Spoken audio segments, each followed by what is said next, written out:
The monitor bathed my face in cold blue light. At 11:51 p.m., my father Ronald screamed at the intercom, performing his absolute best version of terrified fatherhood. Beside him, my mother Michelle sobbed hysterically into her hands. My sister Brianna slumped heavily against the brick wall, staring blankly at the lens, claiming to be entirely unconscious. They thought they were ambushing a scared, estranged girl. They had absolutely no idea they were walking straight into a meticulously crafted digital trap. Drop a comment and let me know where you are listening from and what time it is for you right now. I would love to know who is part of our community. I pressed the security release button. The heavy steel deadbolt clicked open, echoing sharply through the empty hallway of my apartment building. I did not hesitate. I did not tremble. Anger was not loud this time. It was clinical. As the door swung inward, my hand reflexively brushed my collarbone. Beneath my shirt lay a faded silver scar, a permanent receipt from the day I turned 16, the exact day Brianna held a kitchen knife to my throat because I refused to take the blame for her stolen car. Back then, I was terrified. For years, I had lived inside an invisible prison. You see, when you grow up as the designated punching bag, your submission is not a choice. It is a learned survival mechanism. It is the invisible chain of the survivor. You learn to absorb the blows, lower your eyes, and manage their collateral damage just to keep the peace. You genuinely believe the walls around you are made of steel, built by their unyielding authority. But in reality, they are constructed entirely from your own conditioned helplessness. Tonight, however, the chain was permanently broken. I rubbed my eyes, trying to summon regret, but there was only clarity. This was not a breakdown, it was a balance sheet. Ronald burst through the door first, dragging a miraculously revived Brianna by the arm. Michelle followed closely, her performative tears drying up the very second they crossed my threshold. I stepped back, lowering my shoulders and casting my eyes to the floor. I slipped seamlessly into the role of the submissive, obedient daughter they expected to find. It was a calculated business transaction. I was giving them the illusion of control to purchase the time I needed to execute my plan. While my body played the submissive victim, my mind was rapidly running diagnostics on the apartment's localized security server. 3 hidden cameras were recording in 4K resolution, uploading straight to a secured, encrypted cloud drive. The audio arrays were capturing every single breath. "Lock the door," Ronald snapped, pushing past me into the living room and dropping his heavy coat on my sofa, "and close the blinds. Now." I complied silently, moving through the motions without a single word of protest. They were not shocked by their own intrusion. They were entirely comfortable crossing my boundaries. As I slid the deadbolt back into place, sealing us inside together, I felt my pulse steady into a slow, rhythmic beat. They had driven 3 hours in the middle of the night to demand something illegal, something undeniably desperate. I could see the panic vibrating just beneath their arrogant postures.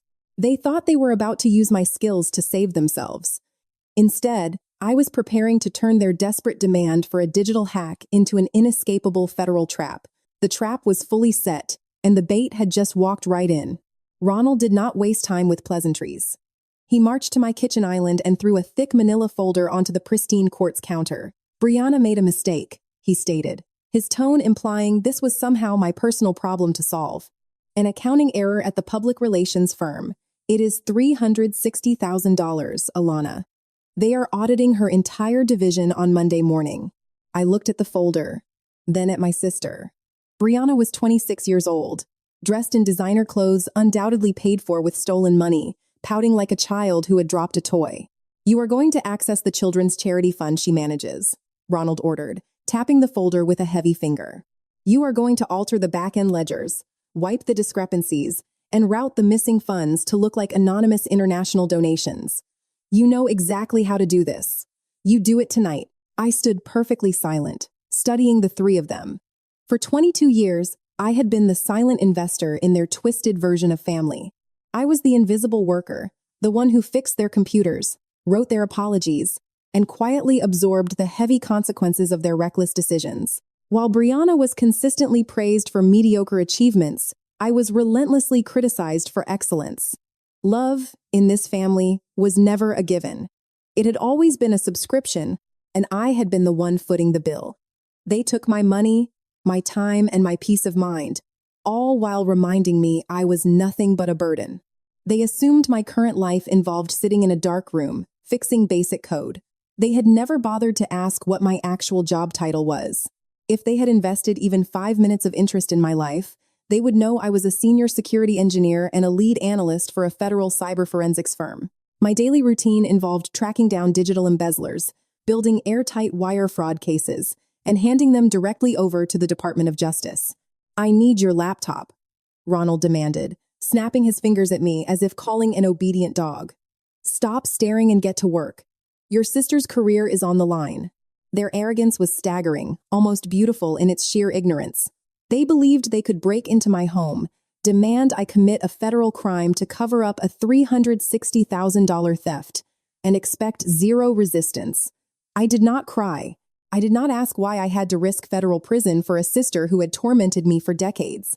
I did not demand the parental love they owed me. I simply nodded my head. "Okay," I said. My voice deliberately soft, deliberately compliant. "Let me get my computer." I turned my back on them and walked steadily to my desk. They mistook my silence for submission. They truly thought their authority was absolute. But I was not capitulating. I was auditing. They were handing me the exact legal leverage I needed to permanently liquidate my emotional debts. I opened my laptop, the bright glow of the screen illuminating my calm, tearless face. The final accounting was about to begin. I brought the laptop to the kitchen island and opened the heavy manila folder. The banking routing numbers, the administrative passwords, the server access points. Brianna had brought absolutely everything required to access the charity's financial accounts. It was a masterclass in criminal stupidity. "Hurry up," Michelle hissed, pacing the hardwood floor with aggressive steps. "If we are not back home before morning, her boss will know something is terribly wrong." I typed rapidly, my fingers flying across the mechanical keyboard with practiced precision. "I am setting up a proxy," I lied smoothly, using technical jargon I knew they would never comprehend. "I have to bypass the firm's two-factor authentication, then create a transactional confusion protocol in the banking application to permanently mask the ledger alterations." Ronald nodded approvingly, mistaking my fabricated terminology for complete compliance. I was not hacking a charity. I was opening a secure, recorded session directly linked to my firm's investigative server. I accessed Brianna's personal bank account using the credentials she had so helpfully provided on paper. Instead of wiping her stolen funds, I initiated a highly traceable, federally flagged transaction.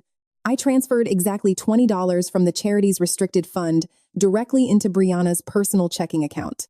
I made absolutely sure to bypass all standard encryption, leaving a massive, glaring digital footprint. I attached an official memo to the wire transfer. Remaining balance of the $360,000 deficit. "Is it done?" Brianna whined, leaning her elbows against the counter and looking bored. "Can we leave now?" "I am exhausted." I stopped typing. I did not close the laptop. Instead, I slowly rotated the high-definition screen to face them. "It is done," I said, my voice completely devoid of any emotion. Ronald leaned in closely to inspect the screen. I watched his eyes meticulously track the lines of data. I had pulled up the final banking confirmation page. It clearly displayed the unencrypted transfer, the IP address perfectly matching my apartment, and the recipient, Brianna.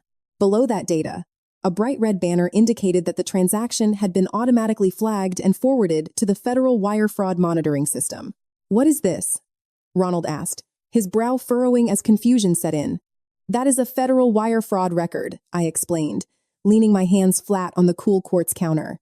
"I did not hack the charity. I just created an immutable, cloud-backed paper trail, proving that Brianna officially possesses the stolen funds. It has already been time-stamped and sent to the secure servers at my forensics firm. By Monday morning, the Department of Justice will have the entire unredacted file." The shift in Ronald's face was instantaneous. The arrogant, demanding flush of his cheeks drained away in a fraction of a second, leaving a cold, ashen gray terror. His mouth opened, but no sound managed to escape his throat. Michelle abruptly stopped pacing, her eyes darting frantically between the glowing screen and my stoic face. They were not shocked by the massive crime they had committed. They were shocked that I had finally stopped playing along. The power dynamic did not just shift, it completely shattered. I watched the realization hit them like a physical blow to the chest. The quiet, submissive daughter they had come to exploit was gone forever. In her place was the clinical architect of their legal destruction. "Cancel it," Ronald whispered, his voice trembling with newfound dread.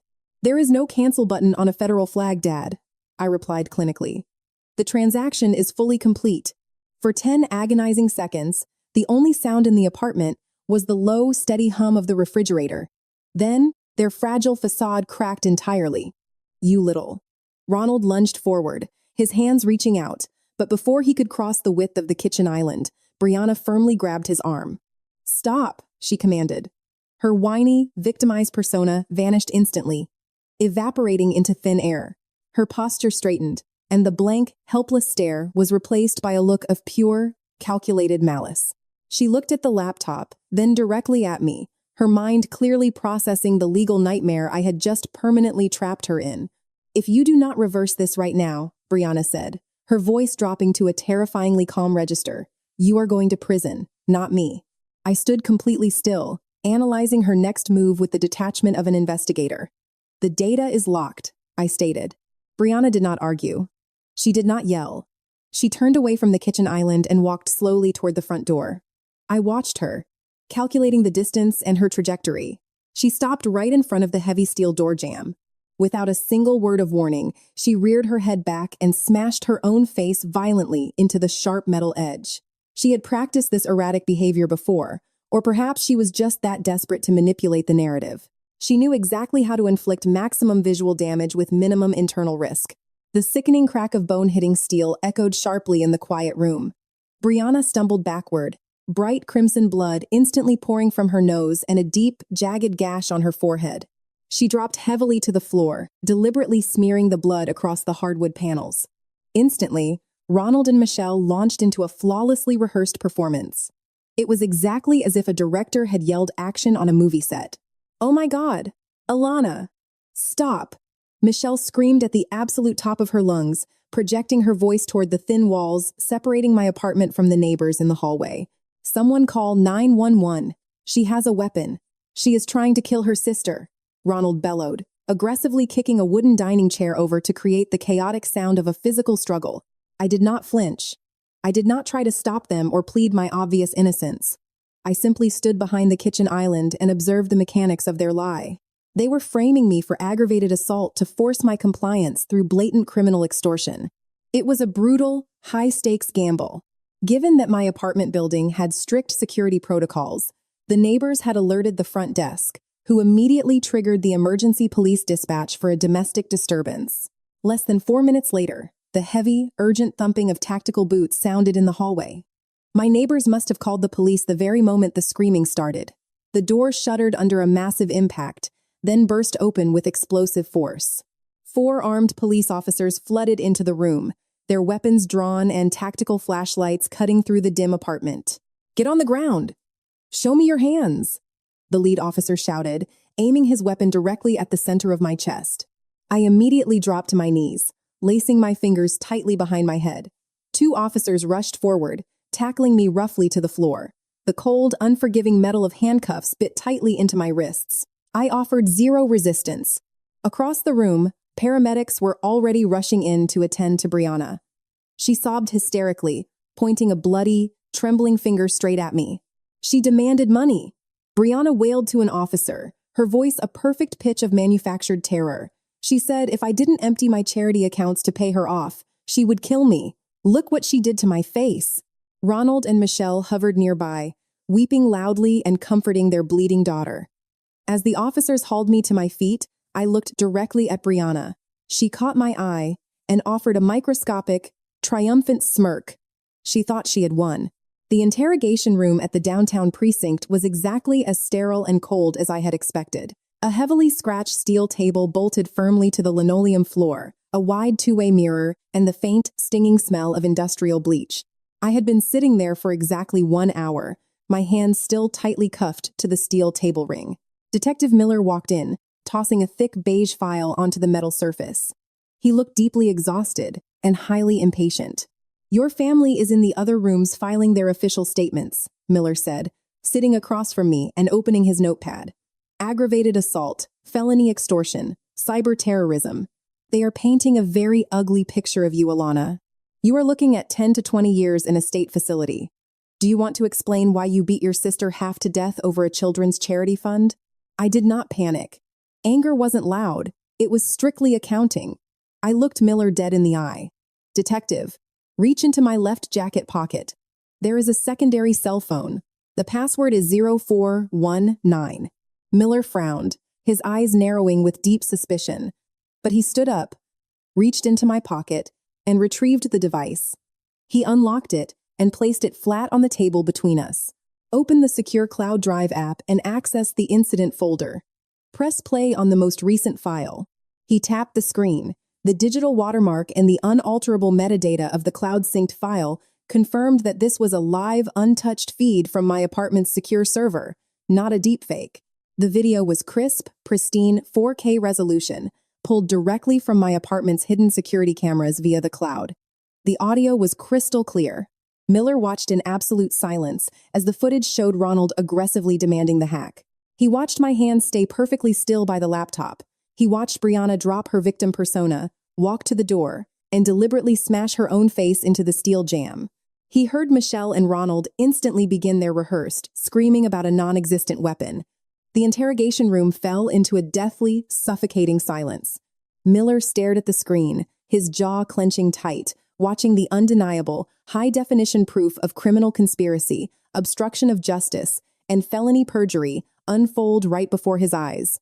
I am an analyst for a federal cyber forensics firm, I told him, the transactional language flowing easily.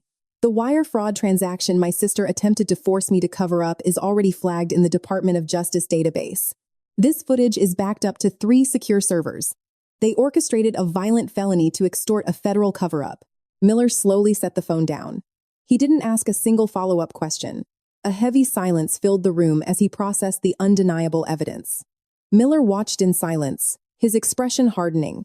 He stood up, grabbed his file, and signaled to an officer outside the room. Bring them in for formal booking. Now, sitting alone, I reflected on my family's rapid implosion. It perfectly demonstrated the illusion of power of an empty wallet. My parents and sister had spent their entire lives projecting wealth, authority, and untouchable status. But that power was entirely synthetic. It was a fragile facade bought with psychological manipulation, stolen money, and performative cruelty. When you strip away the stolen funds and the carefully constructed lies, they have no intrinsic value.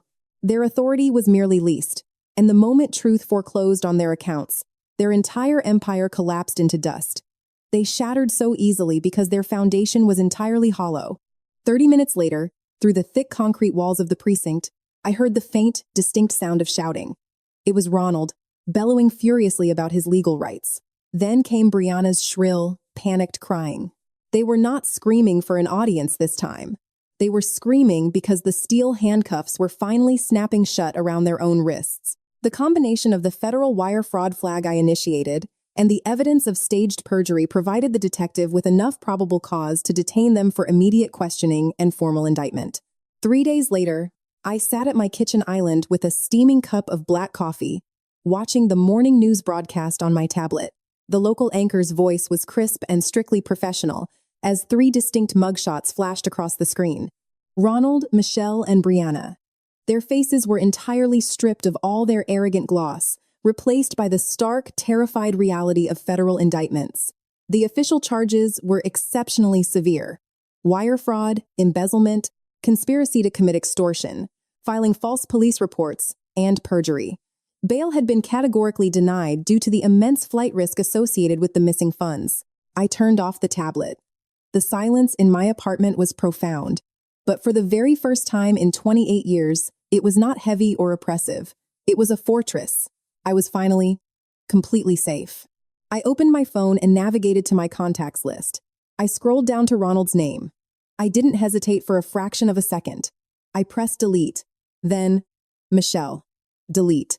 Finally, Brianna. Delete. The transaction was fully complete. The accounts were permanently closed, and my ledger was flawlessly balanced. I poured the rest of my coffee down the stainless steel sink, feeling a profound sense of clarity wash over me.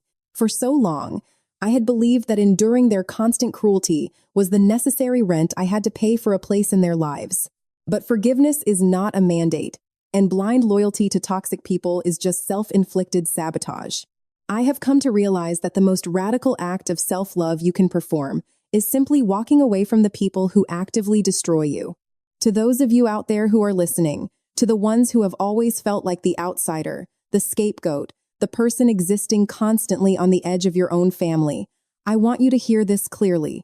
You do not owe your abusers your loyalty just because you share their blood. You do not have to be the silent investor in a relationship that continually bankrupts your peace of mind. I finally learned that I was allowed to close the account. I realized I could stop paying the emotional debts that never belonged to me in the first place. The guilt you feel right now is not yours. It is the conditioning they programmed into you to keep you compliant. Break the chain. Step out of the invisible prison they built. Forgiveness isn't always for the other person. Sometimes, it's the only way to set yourself free. But forgiveness does not require reconciliation. You can forgive them from a distance, while you build a beautiful, secure fortress where they are never allowed to enter again. Your worth is not defined by their inability to see it. If you've ever had to cut a toxic branch to save the whole tree, tell me your story in the comments. And if you enjoyed this battle for justice, don't forget to like and subscribe.